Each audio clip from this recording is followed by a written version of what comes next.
Franck Ferrand sur Europe 1, au cœur de l'histoire. Et comme tous les jours à 13h15 sur Europe 1, Franck Ferrand est prêt à nous entraîner dans l'exploration d'un nouveau chapitre de la grande aventure humaine. Bonjour Franck. Bonjour Julia, bonjour à tous, vous êtes bien lyrique aujourd'hui. Écoutez, j'ai envie aujourd'hui. Il est vrai que notre sujet s'y prête. Je vais vous parler d'un personnage pittoresque, béret sur les oreilles et cigarette au bec, l'homme qui a fait comprendre la préhistoire à nos grands-parents. On l'avait surnommé le pape de la préhistoire, il était mondialement connu à l'époque, l'abbé Breuil. Et cet abbé Breuil qui est mort il y a eu 50 ans, le 14 août dernier. Eh oui, le 14 août 1961 disparaissait l'abbé Breuil, il y a donc 50 ans. Deux biographies sortent pour l'occasion, dont celle d'Arnaud Hurel, qui sera avec nous dans ce studio. Alors c'est le moment ou jamais de demander tout ce que vous avez toujours voulu savoir sur la préhistoire. Et en attendant, nous allons nous enfoncer dans les grottes des Combarelles, de Font-de-Gaume, et puis d'Altamira, de Lascaux bien sûr, dans ces chapelles sixtines de la nuit des temps.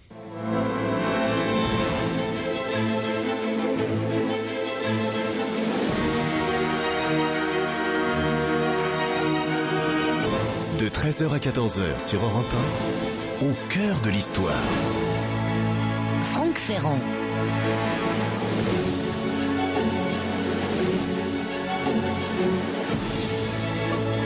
Au début du siècle dernier, les études sur la préhistoire étaient balbutiantes. On savait relativement peu de choses sur les périodes très reculées, les périodes antérieures aux grandes civilisations antiques.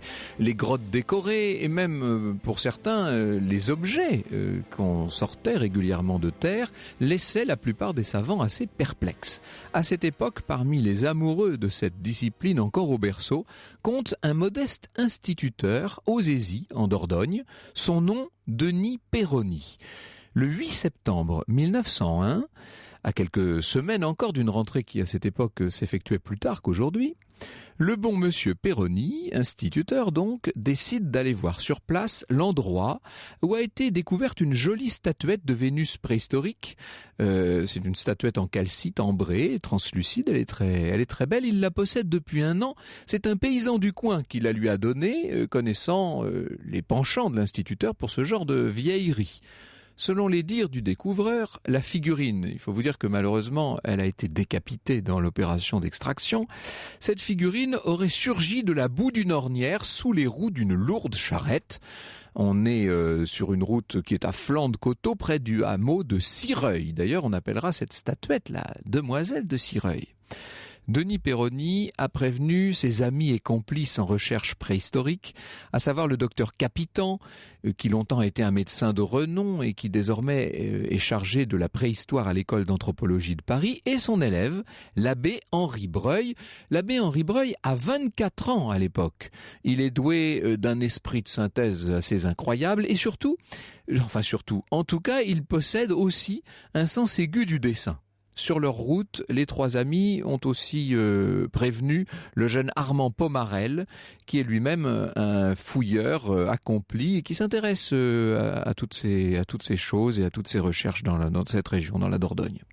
Tout en marchant, voilà donc les 4 passionnés qui échangent des nouvelles, et Pomarel affirme connaître un endroit rempli de gravures semblables à celle de la grotte de la Moute, une grotte qui a été découverte il y a pas mal de temps et qui est bien connue de tout le monde à l'époque. Mais où demandent les autres, où se trouvent ces merveilles? Mais chez nous, répond Pomarel. Et c'est ainsi que les 3 préhistoriens seront conduits au vallon des Combarelles.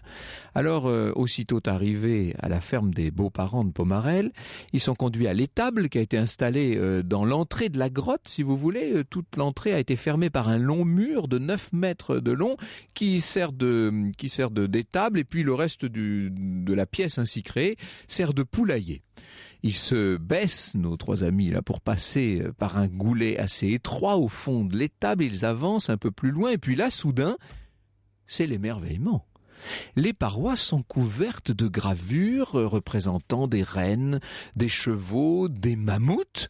Ce sont les premières gravures de Combarelles. On trouvera aussi dans un entrelac serré de lignes gravées, on trouvera des bisons, quelques félins et même un rhinocéros. Les 3 amis continuent d'avancer jusqu'à un passage encore plus étroit où seul peut se faufiler le jeune abbé Breuil qui est plus fluet que ses compagnons. et c'est pour découvrir un troupeau de petits chevaux noirs, non plus gravés cette fois, mais peints sur la roche, des peintures vieilles de 15 000 ans et que l'abbé a l'émotion de découvrir, lui le tout premier depuis les artistes du Magdalénien qui étaient venus laisser ici leur témoignage perdu dans la nuit des temps. L'abbé est le premier à aller voir ces peintures, ces petits chevaux noirs, c'est une émotion extraordinaire pour lui. Le plus étonnant au Combarel, ce ne sont pas les animaux, même si ces animaux nous paraissent très exotiques à de pareilles latitudes, évidemment des rhinocéros en pleine Dordogne. Non, le plus étonnant, c'est tout un ensemble d'une 50aine de silhouettes humaines tracées sur les parois. Ça, c'est une découverte exceptionnelle. Pour le jeune abbé Breuil, comme pour ses compagnons du reste, mais avec peut-être plus d'intensité chez lui, il y a là une sorte de révélation. « Hourra !» écrit-il à un ami le soir même, « pour une découverte, en voilà une d'envergure, pour Capitan et moi ensemble, puisqu'il était avec le docteur Capitan évidemment à ce moment-là, une immense grotte à gravure, écrit Henri Breuil. C'est à croire que j'ai rêvé, tomber dessus tout banalement. Comme on trouve un caillou sur la route, c'est à ne pas y croire.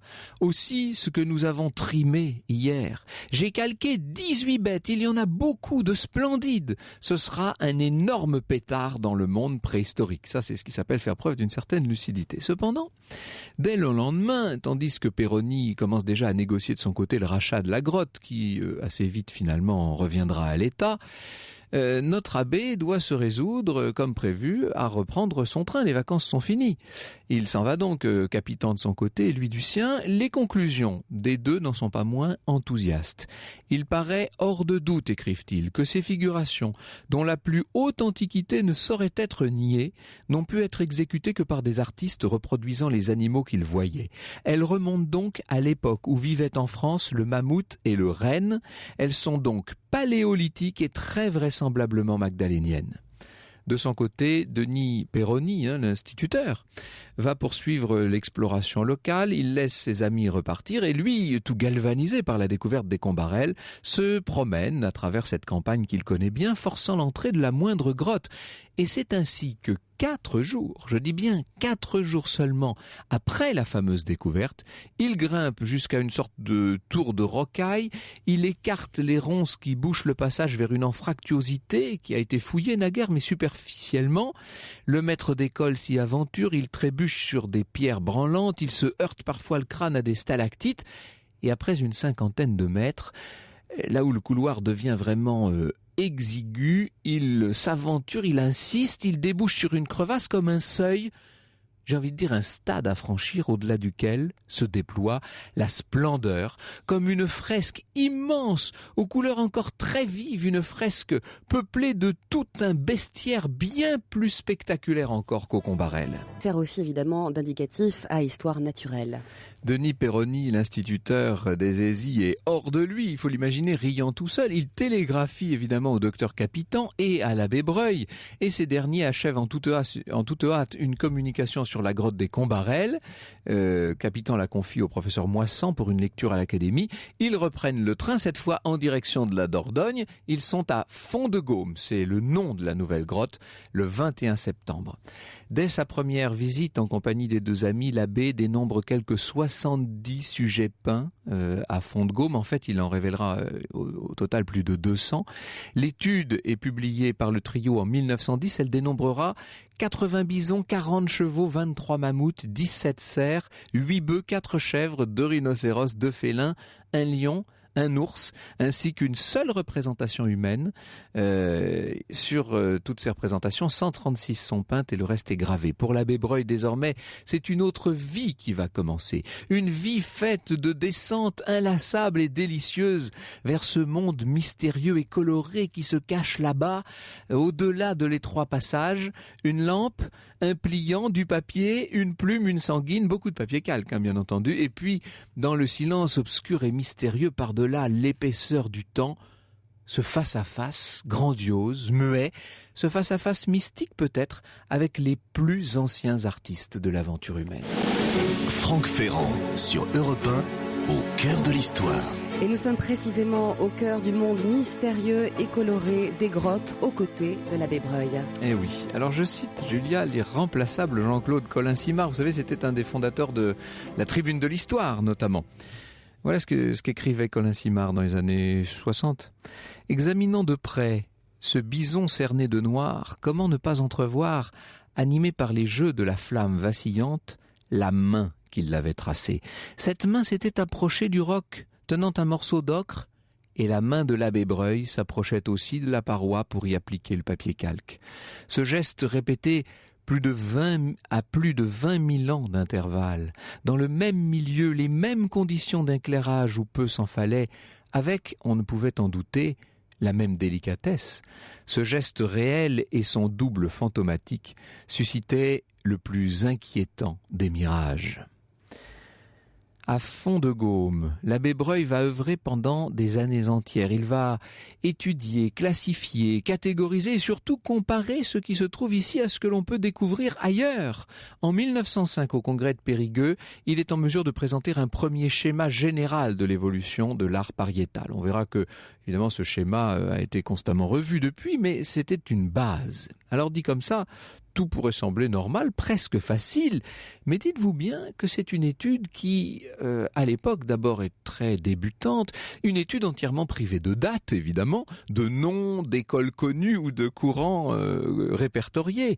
Là, il faut tout repérer soi-même, il faut tout comprendre au sens le plus fort qu'on peut donner à ce terme, il faut tout réinventer, il convient d'avancer à tâtons dans l'obscurité. C'est une étude hors de tout, les savants diraient tout pont coupé, que rien ne relie à une forme quelconque d'art historique entre les gravures et les peintures de très lointains ancêtres du Paléolithique et les plus anciens dessins de nos lointains ancêtres du Néolithique. Il semble qu'il y ait beaucoup plus qu'un chaînon manquant, il y a un gouffre, il y a là un abîme sans continuité. C'est le summum de l'interrogation pour un esprit positif comme celui de l'abbé Breuil. Ce qui est certain, c'est que les adversaires de la thèse d'un art pariétal au Paléolithique viennent de subir une grave défaite. Et au premier rang d'entre eux, je pourrais en citer un certain nombre, mais il faut citer un industriel passionné d'archéologie préhistorique qui était Élie Masséna. Les bêtes, écrit Breuil, toujours au même ami, on en parlera peut-être tout à l'heure, les bêtes sont surtout des bisons très nombreux, puis assez de rennes et de chevaux, mais rares, des mammouths et des antilopes. La stalactite recouvre en maint endroit la peinture, qui subsiste au-dessous, plus ou moins visible. Impossible donc de nier l'antiquité de ces merveilleuses figures. Masséna pantois, dit l'abbé Breuil. Vous verrez que nous aurons encore tort avec cette huître-là. L'abbé Breuil, nous dit de son côté Arnaud Hurel dans sa belle biographie, n'est ni l'inventeur de l'art pariétal, ni le premier à esquisser les premiers essais d'explication. En revanche, il va être l'un des principaux promoteurs de son acceptation. Pourquoi parler d'acceptation ? Eh bien parce que ce qui est aujourd'hui pour nous une évidence, vous l'avez bien compris maintenant, ça ne l'a pas toujours été. Il a fallu se battre pour faire accepter l'authenticité, la possibilité même d'un art aussi ancien, et ça c'est toute l'aventure que je vous propose de revivre maintenant.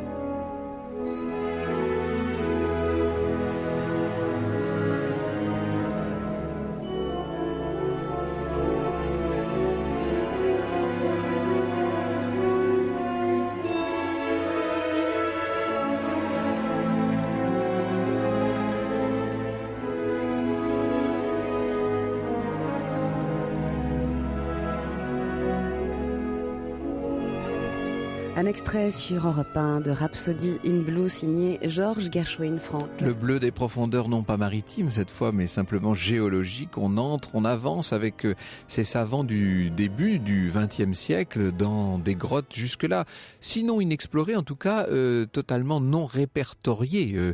Il a fallu une certaine audace à ces chercheurs, à ces découvreurs, Arnaud Hurel, pour s'aventurer aussi loin dans les grottes décorées et pour comprendre surtout que les décors en question étaient aussi anciens. Arnaud Hurel.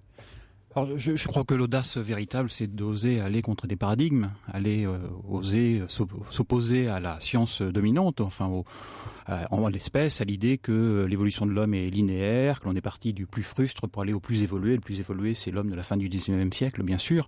Donc c'est ça le véritable pari, je crois. C'est-à-dire que pour un certain nombre de savants qui connaissaient évidemment ces découvertes, qui voyaient ces gravures, qui voyaient les reproductions des peintures, etc., il n'était pas possible que toutes ces œuvres d'art, si je puis dire, avec évidemment les guillemets nécessaires, que ces œuvres d'art remontent au Paléolithique supérieur. Ça paraissait vraiment beaucoup trop loin. On ne pensait pas que l'homme ait pu être aussi évolué à des temps aussi reculés. Je crois que le problème que l'on a maintenant en 2011, c'est que notre imaginaire est peuplé de représentations de la grotte Cosquer, de Lascaux, de Chauvet maintenant. Évidemment, nous avons même un film en 3 dimensions. Donc il faut accepter d'imaginer qu'il y a une époque où tout cela était totalement neuf, voire incroyable. Et c'est pas une époque très lointaine, hein. C'était le début du XXe siècle. C'était le début du XXe siècle, et pourtant ça faisait presque une trentaine d'années que des découvertes avaient été faites. La plus célèbre d'entre elles a été faite en Espagne, c'est la grotte d'Altamira, donc qui a été présentée dès les années 1879-1880, et c'est un petit peu à cause des Français qu'elle a été oubliée. C'est-à-dire qu'Altamira, dans un premier temps, on dit mais quelle découverte extraordinaire, puis on a l'impression d'un retour en arrière dans les années 1880. C'est l'école archéologique française qui jette une chape de plomb sur la découverte en quelque sorte. Alors il y a effectivement une opposition, on va dire presque nationale voire nationaliste en l'espèce. Effectivement, c'est un chercheur français qui s'appelle Édouard Harley qui va être chargé de mener une inspection pour l'ensemble de la communauté internationale. Il va revenir de son inspection avec le sentiment que tout cela est trop neuf pour être attribuable à des hommes préhistoriques. Les mots de Harley sont très violents même, on peut dire. Hein. Il à la limite du méprisant quasiment. Hein. Je crois qu'il dit que ce sont des procédés bien savants pour des préhistoriques. Mais là où cela devient un peu subtil, c'est que son rapport est publié dans une revue qui est assez riche et qui publie des planches en quadrichromie. Et donc on pourrait imaginer que les planches présentant à la grotte d'Altamira nous montreraient ce formidable bestiaire polychrome. Eh bien non, le seul dessin qui est retenu, c'est une petite silhouette d'un animal qu'on a du mal à identifier et que l'on est prêt simplement à attribuer à nos préhistoriques. Il y a une mauvaise foi atroce et une volonté délibérée d'occultation là dans Alors, je ne sais pas si c'est de la mauvaise foi. J'aurais plutôt tendance à dire qu'il est tout à fait conforme à l'idée dominante. Et l'idée dominante, c'est ce que j'évoquais tout de suite, c'est que l'on ne peut pas imaginer qu'il y a plusieurs milliers d'années, on ait pu composer des représentations aussi complexes et aussi belles. Alors en tout cas, c'était bien de commencer par ce scandale d'Altamira, parce que ça nous donne tout de suite une idée du climat, du contexte dans lequel va devoir évoluer l'abbé Breuil, vont devoir évoluer tous ceux qui, avec l'abbé Breuil, travaillent à une reconnaissance de l'art pariétal paléolithique. L'histoire sur Europe 1, c'est avec Franck Ferrand. Et nous sommes toujours sur Europe 1 avec Arnaud Hurel, qui est historien, auteur d'une très belle biographie, L'abbé Breuil, un préhistorien dans le siècle, chez CNRS Éditions. Vous êtes chercheur au département de préhistoire du Muséum national d'histoire naturelle. Donc pour vous, l'abbé Breuil, c'est un peu comment est-ce qu'on pourrait dire, c'est un des grands maîtres, une des grandes références ? Alors, je suis au département de préhistoire du muséum, mais je suis une espèce d'incongruité puisque je suis un historien, mais un historien qui a la chance de vivre au milieu de son sujet d'étude, c'est-à-dire en fait des préhistoriens, et je vois cette préhistoire en fabrication au quotidien. Grande année pour la préhistoire, puisqu'on célèbre le 50e anniversaire de la mort de l'abbé Breuil, et c'est aussi les 100 ans le 100e anniversaire de la naissance d'André Leroy-Gourand. D'ailleurs, une journée va lui être consacrée. Le roi Gourand, je le précise bien, je le redis bien, oui. Henri Leroy-Gourand, oui, c'est ça, oui. Qui a pu être considéré comme en rupture avec l'abbé Breuil sur des questions d'art pariétal. Et donc le muséum va lui consacrer le 10 décembre, je crois, une journée d'études. Alors avant d'entrer dans tous les grands combats, je crois que le mot n'est pas trop fort, de la vie et de la carrière de l'abbé Breuil, quelques mots sur le personnage lui-même. Il était assez spectaculaire, si je puis dire. On le reconnaissait facilement, hein, avec son béret, toujours un peu en arrière, sa soutane. Il avait volontiers la cigarette aux lèvres. Il avait un caractère bien trempé. Il ne reconnaissait pas facilement ses erreurs. On peut le dire. Je crois que le terme de combat est tout à fait adéquat. C'est un homme de combat. Il ne le fuit pas, au contraire, il le recherche. Ouais, voilà. Il va d'ailleurs construire toute sa carrière sur la rupture, sur cette idée d'affrontement. Et effectivement, c'est vraiment le trait dominant de toute sa vie. parfois, il a tendance un petit peu à faire table rase de toutes les oppositions, de tous les chercheurs qui auraient pu se mettre sur son chemin et parfois se réjouir à la disparition de tel ou tel. Je lisais tout à l'heure quelques lignes de Colin Simard qui nous parle de l'extrême délicatesse de l'homme qui fait les relevés sur les parois des grottes préhistoriques. Et en même temps, à côté de cette délicatesse, il y a effectivement un caractère bouillonnant, quelqu'un qui s'impose, qui sait s'imposer, un homme d'action aussi, qui traverse par exemple les 2 guerres mondiales, pas du tout les mains dans les poches de sa soutane. Alors, c'est un sujet un petit peu complexe, mais effectivement, la Première Guerre mondiale est pour lui le premier obstacle qui se dresse sur sa carrière. Je risque de choquer vos auditeurs en disant cela, mais ce qui est important pour lui, c'est sa science Bien et sûr, sa carrière. Quand on a une passion aussi dévorante, ça peut tout à fait se comprendre. Et donc, il va organiser sa vie pendant les 4 ans du conflit, de telle façon qu'il puisse continuer à poursuivre ses études. Et pendant la Seconde Guerre mondiale, c'est un petit peu la même chose. Avec en plus, pendant la Seconde Guerre mondiale, un événement tout à fait majeur dans l'histoire de cet art pariétal, c'est la découverte de Lascaux, 1940. C'est un événement majeur, mais vous avez noté, je pense, que Broglie ne s'en est pas du tout occupé de Lascaux en réalité. Oui, il est venu un peu comme ça, il a fait quelques relevés, quelques remarques, mais c'est vraiment très peu. Il a fait quelques relevés, effectivement, il a fait une fouille en 1949, je crois, mais surtout il a désigné ceux qui devaient travailler dans cette grotte, enfin ceux qui ont pu accéder quelques semaines dans cette grotte, puisque vous savez que cette grotte n'a jamais été fouillée et que les relevés étaient faits le soir lorsque les visiteurs avaient quitté les lieux. Il y aurait beaucoup à dire sur Lascaux. Je pense d'ailleurs, je me tourne vers Julia, mais on pourrait monter une émission sur Lascaux. Il y aurait tellement en ce moment, notamment, de choses à dire. Bon, je ferme cette parenthèse et pour revenir à l'abbé Breuil, à cette espèce de bouillonnement d'un personnage qui sait et qui aime voyager aussi. Nous l'avons vu faire une excursion en Espagne pour aller se rendre compte sur place des splendeurs d'Altamira, mais il va beaucoup plus loin. Il va travailler vraiment en Afrique du Sud, par exemple. Alors la logique de son activité scientifique, c'est de tout voir et de tout manipuler. Il veut voir tous les sites, il veut voir tous les gisements, il veut voir toutes les collections, il veut manipuler les pièces et il a une formidable mémoire de l'œil et de la main. Et c'est une espèce d'artisan. Et finalement, c'est ce qui va lui permettre de supplanter toutes les oppositions qui vont pouvoir se dresser sur sa route parce que lui seul a tout vu. Et donc il court et parcourt le monde entier. Il a une capacité de comparaison, évidemment, et de synthèse, un esprit de synthèse qui est tout à fait extraordinaire, qui apparaît tôt du reste. Chez l'étudiant même qu'il est, on note cette capacité à faire des rapprochements, des mises en perspective, etc. Il a aussi, et on va y venir, je voulais même qu'on vienne à ça, il nous reste un peu de temps pour le faire, une véritable élévation d'esprit. C'est un ami de Teilhard de Chardin qu'il va aller rejoindre du reste là-bas, en Chine, pour travailler sur le fameux synanthrope. Alors c'est un ami de Teilhard de Chardin, mais faut dire en un mot qui est peut-être Teilhard de Chardin pour tous nos auditeurs, tout le monde ne connaît pas forcément. Ce sont 2 personnalités très différentes. Le père Teilhard de Chardin est un jésuite et qui finalement va mener une carrière à la fois de géologue, de paléontologue, mais également, on pourrait dire, de philosophe, et va avoir tendance un petit peu à mélanger tous ces domaines, ce qui va lui causer un certain nombre de soucis avec ses supérieurs de la Compagnie de Jésus. En revanche, Breuil est quelqu'un qui se cantonne dans le domaine de la raison, selon la logique de l'Église, qui est de dire qu'il y a 2 domaines de la connaissance. Il y a ce qui relève de la foi et ce qui relève de la raison. Et Breuil va se cantonner dans la science pure, contrairement à Teilhard de Chardin. Quant à Teilhard de Chardin, il avait un qualificatif à l'égard de Breuil. Il disait que l'abbé Breuil a une philosophie un peu courte.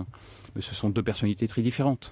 Alors, il faut savoir quand même que l'abbé Breuil a enseigné tôt à Fribourg dès 1905, ensuite à l'Institut de paléontologie humaine à partir de 1910. Il tient la chaire consacrée à ces questions au Collège de France de 1929 à 1947. Il sera membre de l'Institut en 1938. On se dit quand même pour cet abbé qui a été ordonné en 1901, si je ne m'abuse. En 1900, il n'a donc jamais eu de paroisse, il n'a jamais exercé son ministère. Alors c'est un premier paradoxe, mais le deuxième, c'est tout de même que cet homme a construit sa carrière officiellement sur l'enseignement, alors qu'il détestait l'enseignement. Oui. Mais comme la préhistoire en France n'était absolument pas reconnue par l'université ni par l'équivalent de notre ministère de la Culture, il fallait bien trouver un financement pour se consacrer entièrement à ses études, et le financement est venu en fait de chaires d'enseignement. On va venir dans un instant sur la position forcément paradoxale d'un chercheur comme celui-là au sein de l'Église catholique, mais ce qui est certain, c'est que l'Église l'a au moins laissé tranquille pour faire ses recherches, etc. En revanche, elle ne l'a pas vraiment soutenu. Il aurait aimé entrer à l'Académie pontificale, évidemment. Ça n'a pas été le cas. Alors, il y a une attitude qui est parfois ambivalente, c'est-à-dire que l'Église de France laisse Breuil effectivement tranquille, elle lui permet de mener à bien ses études, et en même temps c'est une espèce d'apologétique pour l'Église, puisque ses réussites scientifiques, son entrée au Collège de France, son entrée à l'Institut de France sont autant presque de publicité pour l'Église et la haute valeur de son clergé. Je vous assure que quand vous dites publicité, je suis certain que nos auditeurs comprennent mieux qu'apologétique. C'est une publicité pour l'Église, incontestablement. Nous nous retrouvons Arnaud Hurel dans un instant pour évoquer les véritables apports de l'abbé Breuil dans la connaissance de la préhistoire et de l'art pariétal. Franck Ferrand sur Europe 1, au cœur de l'histoire.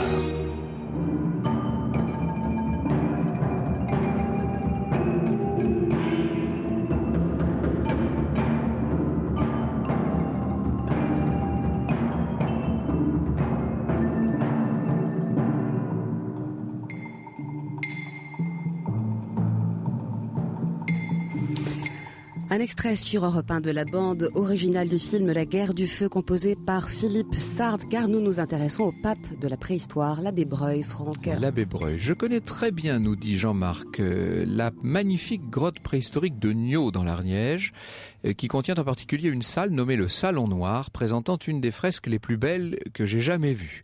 Quelqu'un peut-il m'expliquer pourquoi monsieur l'abbé Breuil s'est permis d'ajouter de sa propre main des symboles appelés claviformes sur certaines des parois de cette grotte? Il s'agit d'un sacrilège reconnu et certifié par certains des guides faisant visiter cette grotte, nous dit Jean-Marc.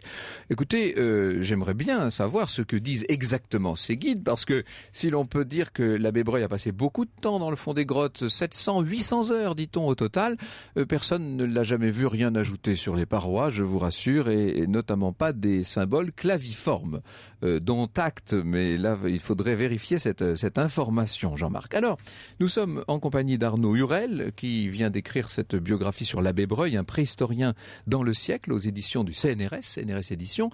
Nous sommes en ce moment en train de célébrer le 50e anniversaire de la mort de l'abbé Breuil, et d'ailleurs, samedi dernier, avait lieu au Muséum national d'histoire naturelle une sorte de journée consacrée, une sorte de colloque, on peut dire, consacré à l'abbé Breuil. Oui, l'idée était de mener une réflexion à la fois de préhistorien et d'historien autour de l'abbé Breuil, réfléchir à une question simple: que nous reste-t-il de l'abbé Breuil, puisque ses successeurs ont eu tendance à le vouer aux hégémonies et à vouloir construire un autre type de préhistoire après sa mort. Et finalement, on se rend compte que c'est un homme qui a fait la césure entre le 19e siècle et le 20e siècle. C'est un homme qui correspond à une époque où rien n'était véritablement organisé dans le domaine de la préhistoire, et donc les choses ne sont pas vraiment comparables.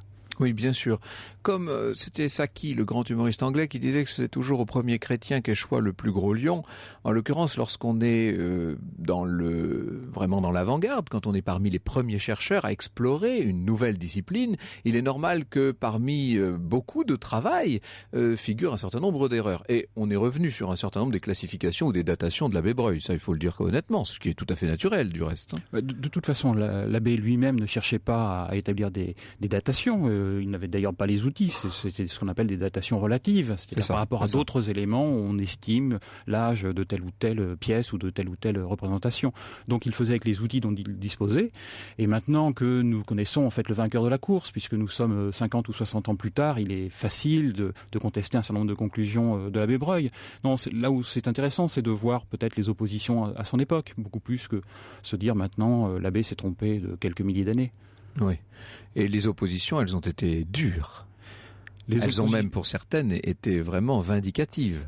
Les oppositions étaient dures pour différentes raisons, ne serait-ce que parce qu'il était prêtre et qu'il est arrivé à un moment où la marche vers la laïcisation de la société française était forte et que les clans et les camps étaient très marqués. Donc un prêtre qui ne doutait de rien, en tout cas pas de lui-même, qui s'impose dans le milieu des préhistoriens, ne pouvait que faire réagir un milieu qui lui-même était plutôt matérialiste, donc plutôt laïque. C'est-à-dire que parmi les chercheurs en préhistoire et parmi ceux qui essayaient de faire comprendre jusqu'où pouvaient remonter les traces de l'espèce humaine, figuraient beaucoup de, disons-le clairement, de chercheurs anticléricaux. Et lui se trouvait être prêtre et défendre quasiment les mêmes, enfin emprunter en tout cas les mêmes voies, ce qui était un paradoxe dans sa situation. Là où ça devient vraiment très paradoxal et ce qui peut nous surprendre nous en 2011, c'est qu'en fait c'est au séminaire que l'abbé Breuil a découvert la préhistoire, ce qui n'est pas négligeable. C'est son professeur de sciences naturelles qui lui a fait découvrir la préhistoire, lui a fait ranger les premières collections de préhistoire. Donc on a un peu tendance à avoir une réflexion un peu schématique sur cette période fin 19e, début 20e, en se disant qu'il y a d'un côté le clergé et de l'autre, si vous me permettez l'expression, les bouffeurs de curés. C'est un peu plus compliqué que cela, ne serait-ce que parce qu'il y a énormément de prêtres qui sont des préhistoriens, qui sont très engagés dans la recherche préhistorique. Il faut savoir qu'aujourd'hui encore, les questions sur la datation d'un certain nombre d'œuvres rupestres, de peintures, de gravures, etc., n'est pas close, loin de là. On a parlé de la grotte Chauvet, il y a actuellement un débat international sur la question. Je ne veux pas vous plonger au cœur de la polémique, Arnaud Hurel, mais enfin quand même, il faut en dire un mot. Aujourd'hui encore, on se bat pour savoir de quand, par exemple, datent les fameuses peintures de la grotte Chauvet. Alors, on se bat, mais en fait, c'est toujours un petit peu la même chose. C'est-à-dire qu'on développe de nouvelles techniques qui vont permettre de remettre en cause d'autres éléments acquis antérieurement, l'espèce des datations. Ensuite, il y a évidemment une espèce de petit jeu qui peut se dérouler entre deux équipes de recherche, l'une accédant à des sites et l'autre ayant quelques difficultés à y accéder, mais ça a toujours existé. Donc, ces rivalités, elles sont, propres à l'activité scientifique et c'est ce qui finalement fait avancer la science. C'est dans la contestation des résultats que l'on avance. À l'occasion de ce cinquantenaire, Jacques Arnoux publie chez CLD Éditions L'Abbé Breuil, le pape de la préhistoire. Je cite quelques phrases. Henri Breuil, dit-il, n'a pas choisi les cavernes et la préhistoire pour s'y dissimuler, mais pour y traquer les origines de l'humanité. À l'époque où il s'y est engagé, la tâche était immense et même titanesque. Elle n'a aujourd'hui encore rien perdu de sa difficulté, ni les propres mots de l'abbé de leur actualité. Et c'est vrai qu'on relit encore très volontiers l'Abbé Breuil aujourd'hui. Vous le citez vous-même abondamment, Arnaud Hurel. Ce qui est intéressant avec Breuil, c'est sa quête de l'humanité de l'homme. Derrière une pierre taillée, il y a d'abord pour lui un ouvrier. Derrière une peinture préhistorique, il y a un artiste. Et c'est ce qu'il cherche. Alors évidemment, il a un petit côté abrupt. Il est le porte-parole d'une religion révélée et lui, il révèle la science. Donc il affirme haut et fort la vérité avec un V majuscule. Mais ce qui est intéressant chez lui, c'est justement ce que je vous expliquais, c'est-à-dire en fait cette idée qu'il y a un homme derrière la préhistoire. Et c'est peut-être tout l'humanisme d'une démarche finalement, tout à fait, en plus une démarche parfaitement intégrée dans son siècle. On voit en suivant tout le parcours de ce préhistorien dans le siècle, c'est le sous-titre même de votre ouvrage, on voit à quel point ce qui se passait autour de lui était loin de le laisser indifférent, bien entendu. Nous n'avons dit qu'un mot de l'Afrique du Sud, de la Chine, etc., mais vous expliquez évidemment ce qu'il y faisait, le travail, l'apport de l'abbé Breuil, tout ça est passionnant. Arnaud Hurel, l'abbé Breuil, un préhistorien dans le siècle, c'est donc aux éditions du CNRS. Et puis je citais à l'instant de Jacques Arnoux aux éditions CLD, l'abbé Breuil, le pape de la préhistoire, c'est le surnom qu'on lui a donné et qui lui restera évidemment. Le Vatican ne l'avait pas toujours apprécié, cet abbé Breuil, mais lui est entré dans l'histoire comme un pape.